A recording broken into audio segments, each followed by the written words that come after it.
இந்தியாவின் தமிழ்நாடு மாநிலத்தின் சட்டசபை தேர்தலின் இறுதி முடிவுகள் வெளியிடப்பட்டுள்ளன.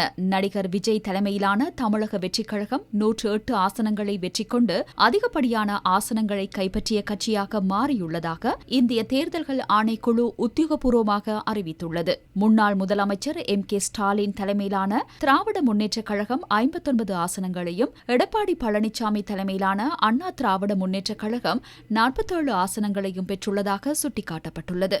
இந்த வெற்றியை அடுத்து நடிகர் விஜய் தமிழ்நாட்டின் அடுத்த முதலமைச்சராக பதவியேற்பதற்கான வாய்ப்புகள் அதிகம் காணப்படுகின்றன. தமிழக சட்டசபையின் 118 ஆசனங்கள் என்ற பெரும்பான்மை நிரூபிக்கப்பட வேண்டும். விஜயின் தமிழக வெற்றிக் கழகத்திற்கு இன்னும் 10 ஆசனங்கள் தேவைப்படுகின்றன. இதனால் தமிழகத்தின் சிறிய கட்சிகளுடன் இணைந்து கூட்டாட்சியை டிவிகே கட்சி அமைப்பதற்கான பேச்சுவார்த்தைகளை முன்னெடுத்துள்ளதாகவும் இந்திய ஊடகங்கள் செய்தி வெளியிட்டுள்ளன.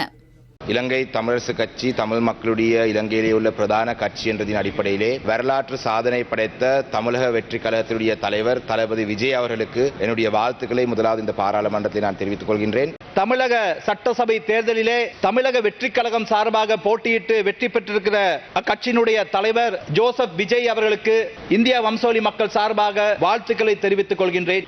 தமிழ்நாட்டிலே நடைபெற்று முடிந்திருக்கின்ற தேர்தலில் தமிழ்நாட்டினுடைய ஒரு நடிகராக இருந்த நண்பர் விஜய் அவர்கள் ஒரு பாரிய வெற்றியை அந்த தேர்தலிலே பெற்றிருக்கிறார். ஈழத்தமிழர்கள் சார்பாக இந்திய வரலாற்றில், குறிப்பாக தமிழ்நாட்டினுடைய தேர்தல் வரலாற்றில் பாரிய வெற்றியை உருவாக்கிய சகோதரர் விஜய் அவர்களுக்கு எங்களுடைய வாழ்த்துக்களை இந்த உயர்ந்த சபையினூடாக நான் தெரிவித்துக் கொள்கிறேன். சட்டமன்ற தேர்தல் வெற்றி பெற்ற விஜய் அவர்களுக்கும் வாழ்த்து சொல்லி இந்த சந்தர்ப்பத்தை தந்த சபாவுக்கு நன்றி கூறி விடைபெறுகிறேன். தமிழ்நாடு தேர்தலை சந்தித்து முதலமைச்சராக வரப்போகின்ற தமிழக வெற்றி கழகத்தினுடைய தலைவர் விஜய் அவர்களுக்கும் அவரோடு அமைச்சரவையில் வீட்டிருக்கிற அத்தனை அமைச்சர்களுக்கும் எங்களுடைய தமிழ் மக்கள் சார்பான பாராட்டுகளை தெரிவித்துக் கொள்கிறோம். இன்று ஒரு முக்கியமான நாள். ஏனென்றால் இன்று தமிழ்நாட்டில் கூட பாரிய மாற்றங்கள் ஏற்பட்ட ஒரு நாள். ஒரு முக்கியமான ஒரு பாடல், எல்லா புகழும் ஒருவனுக்கே, நீ நதி போல ஓடிக்கொண்டிரு, உன்னை உள்ளத்தில் ஊர்வாய்க்குமே, தமிழ்நாடு மக்களே